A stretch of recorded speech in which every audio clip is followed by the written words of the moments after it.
स्वागत है। ब्रेक के बाद आपका खबरों में आगे बढ़ते हैं। यूटीबी सिलेक्ट कैंडिडेट्स ने फिर से सीएमएचओ कार्यालय पहुंचकर प्रदर्शन किया है। दरअसल यूटीबी सिलेक्ट कैंडिडेट्स वो अभ्यर्थी हैं जिन्हें 6 दिन की नौकरी करवाकर स्वास्थ्य विभाग ने बाहर जाने का रास्ता दिखा दिया। उधर दौसा सीएमएचओ कार्यालय पहुंचे यूटीबी चयनित अभ्यर्थियों ने सीएमएचओ पर आरोप लगाते हुए कहा कि 6 दिन की नौकरी करवाकर उन्हें नौकरी से निकाल दिया गया, हटा दिया गया। जिसके बाद सीएमएचओ ने 1-2 दिन में सकारात्मक कार्रवाई करने का आश्वासन देकर उन्हें घर भेजा, लेकिन उस बात को 3 से 4 दिन निकल जाने के बाद भी किसी भी तरह की कोई कार्रवाई नहीं की गई, जिससे नाराज होकर दर्जनों अभ्यर्थियों ने सीएमएचओ कार्यालय के गेट पर बैठकर अपना विरोध प्रदर्शन किया। इस पूरे मामले पर जब सीएमएचओ मनीष चौधरी से बात की गई तो उन्होंने कहा कि यूटीबी अभ्यर्थियों के लिए विभाग से मार्गदर्शन मांगा गया है और मार्गदर्शन मिलते ही इनकी समस्या का समाधान भी होगा।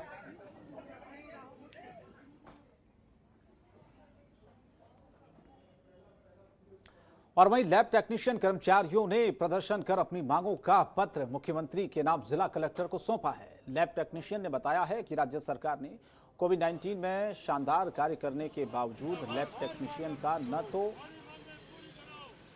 डेजिग्नेशन बढ़ाई और न ही ग्रेड पे में कोई संशोधन किया गया। उन्होंने ये भी बताया कि हमने गांधीवादी तरीके से पहले भी आंदोलन किया था। हम मरीज के साथ किसी प्रकार का अहित नहीं करना चाहते हैं। राज्य सरकार ने जिस तरह कंपाउंडर का पदनाम व ग्रेड पे में परिवर्तन किया है, उसी तरह हमारा लैब टेक्नीशियन का भी किया जाए। इससे हमें आंदोलन का रूप नहीं लेना पड़े।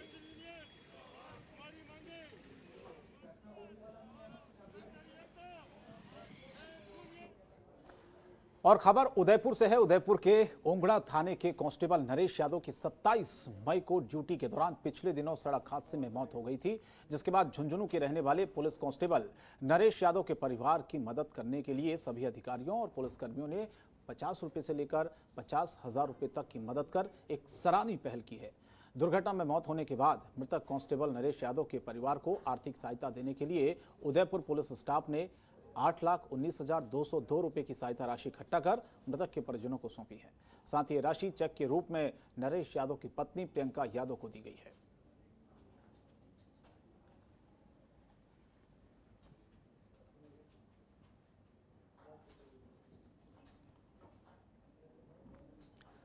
बूंदी जिले के बम्बुली गांव में अवैध खनन के विरुद्ध कार्रवाई का एक मामला सामने आया, जहां पर खननकर्ताओं और एसडीएम शिवराम द्वारा 1 लाख की रिश्वत मांगने का आरोप लगा है। इसी को लेकर खननकर्ताओं ने जिला कलेक्टर को ज्ञापन सौंपा।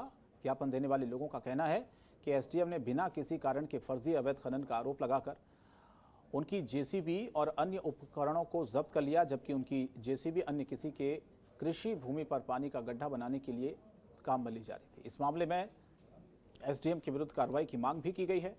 एसडीएम ने खननकर्ताओं के विरुद्ध इस पूरे मामले पर शिकायत आने के बाद राजकार्य में बाधा की रिपोर्ट दी है। पुलिस अब इस पूरे मामले की जांच कर रही है। जो भी दोषी होगा उसके खिलाफ कार्रवाई होगी।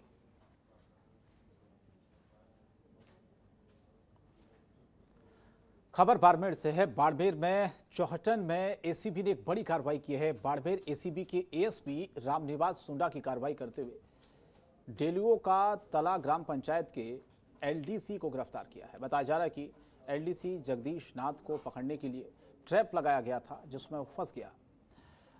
हालांकि वो रिश्वत लेते रंगे हाथों पकड़ा गया है। दरअसल जगदीश नाथ ने मनरेगा मास्टर रोल के रुपए चढ़ाने के नाम पर रिश्वत मांगी थी, जिसको लेकर 2 लोगों ने एसीबी में इस पूरे मामले की शिकायत भी की थी। फिलहाल एसीबी पूरे मामले की जांच कर रही है।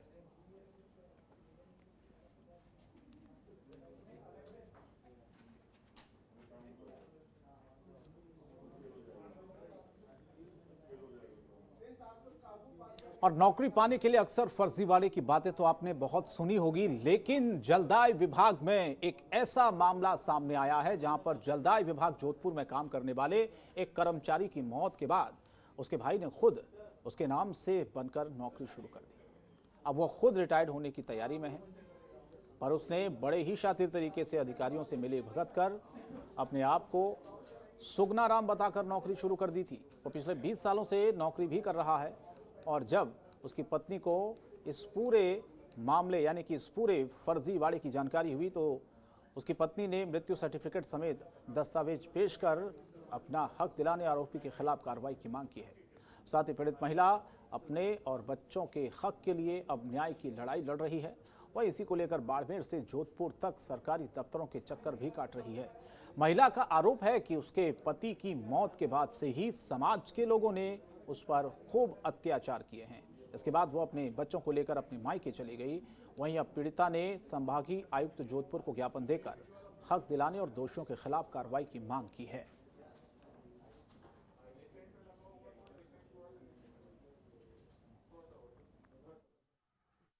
और इनामी बदमाशों की धरपकड़ के लिए चलाए जा रहे विशेष अभियान के तहत टोंक की मालपुरा पुलिस को एक बड़ी सफलता हाथ लगी है। पुलिस ने अजमेर रेंज के टॉप 10 वांटेड बदमाशों में शामिल आरोपी कालू उर्फ अखेराज मोगिया को पकड़कर सलाखों के पीछे पहुंचा दिया है। इस मामले को लेकर टोंक पुलिस ने प्रेस कॉन्फ्रेंस की, जिसमें आला अफसरों ने यह बताया कि गिरफ्तार आरोपी कालू पिछले करीब 3 साल से पुलिस को चकमा देकर फरार चल रहा था। काफी समय के बाद बदमाश का पीछा कर रही पुलिस टीम को आज सफलता हाथ लगी है। आपको बता दें कि अजमेर रेंज के 10,000 रुपए के इनामी बदमाश कालू पर प्रदेश के जयपुर, सवाई माधोपुर, अजमेर, टोंक समेत करीब आधा दर्जन से ज्यादा जिलों में लूट, हत्या, बलात्कार जैसे संगीन मामले दर्ज हैं। फिलहाल पुलिस गिरफ्तार आरोपी को रिमांड पर लेकर पूछताछ में जुटी हुई है। पुलिस को आरोपी से और भी कई संगीन आपराधिक वारदातों के खुलासे होने की उम्मीद है।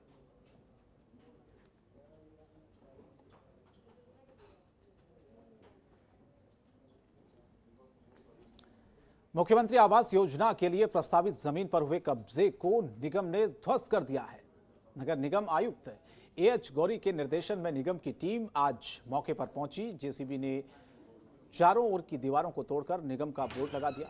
महापौर सुशीला कंवर आज पुरोहित ने बताया कि कांता खतुरिया कॉलोनी में नगर निगम की 3 बीघा जमीन है। इस जमीन पर उन्होंने मुख्यमंत्री आवास योजना के तहत मध्यम और निम्न आय वर्ग के परिवारों के लिए फ्लैट स्कीम की घोषणा की थी। साल 2021-22 बजट सत्र के तहत ये प्रोजेक्ट शुरू होने वाला है।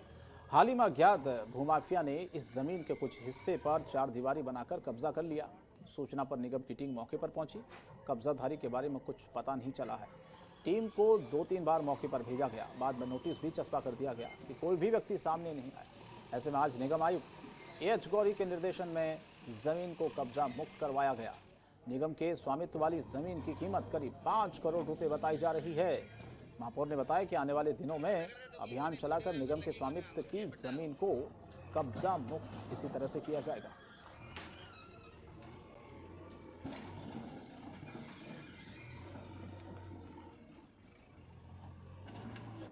और एसीबी की आए दिन कहीं न कहीं रिश्वतखोरों के खिलाफ कार्रवाई होती रहती है। ऐसा ही एक मामला सीसारमा गांव से सामने आया है, जहां पर एसीबी की स्पेशल टीम ने बड़ी कार्रवाई करते हुए कार्यरत पटवारी सौरभ गर्ग को रंगे हाथों 75,000 रुपए की रिश्वत लेते हुए पकड़ा है।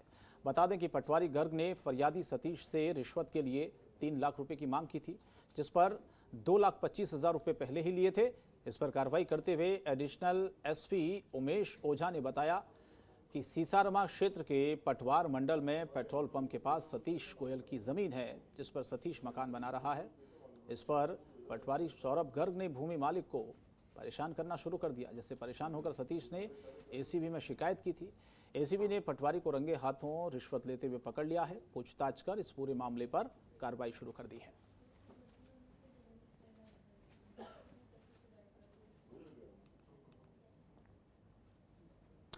और बीकानेर एसीबी ने बड़ी कार्रवाई करते हुए एसपी मेडिकल कॉलेज के मुख्य लेखाकार को रिश्वत लेते हुए गिरफ्तार किया है।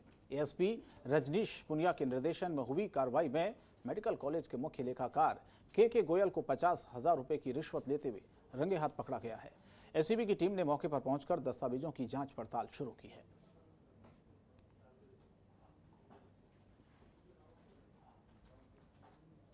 दौसा पुलिस अधीक्षक ने इन दिनों अपराधी की धरपकड़ के लिए एक अभियान बड़ी संख्या में तेज कर दिया है, जिसके चलते एसपी अनिल कुमार बेनीवाल ने 3 मामलों का खुलासा करते हुए 4 लोगों को गिरफ्तार किया है। साथ ही पुलिस अधीक्षक ने बताया कि जयपुर रेंज महानिरीक्षक हवा सिंह घुमारिया के निर्देशन में जिला स्पेशल टीम दौसा ने थाना कोतवाली में हुई चोरी समेत 3 वारदातों के 2 मुजरिमों को पकड़ने में सफलता हासिल की है। पुलिस ने कार्रवाई करते हुए रेंज लेवल पर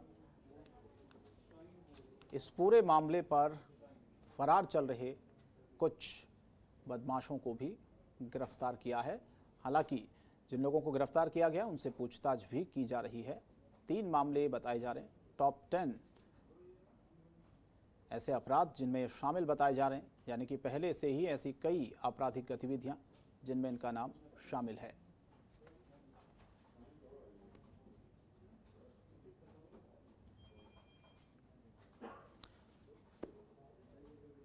तो 3 मामलों में 4 आरोपी पुलिस की गिरफ्त में आ चुके हैं।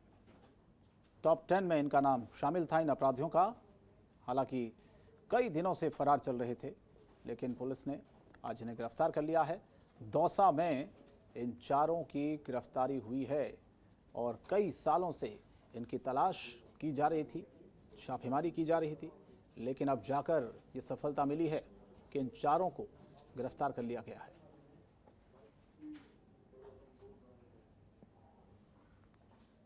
तो तकरीबन 3 मामले ऐसे बताए जा रहे हैं जिनकी संलिप्तता है इन 4 लोगों की उन मामलों में।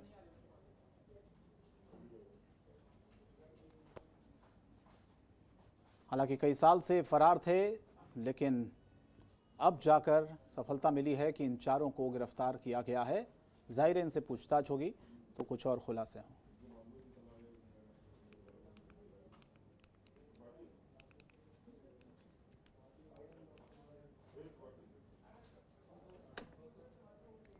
और आपनो राजस्थान में इतना ही, लेकिन जनतंत्र टीवी पर खबरें जारी हैं। नमस्कार। खबरों के निष्पक्ष विश्लेषण के लिए सब्सक्राइब करें Jantantra TV and press the bell icon. Never miss any update.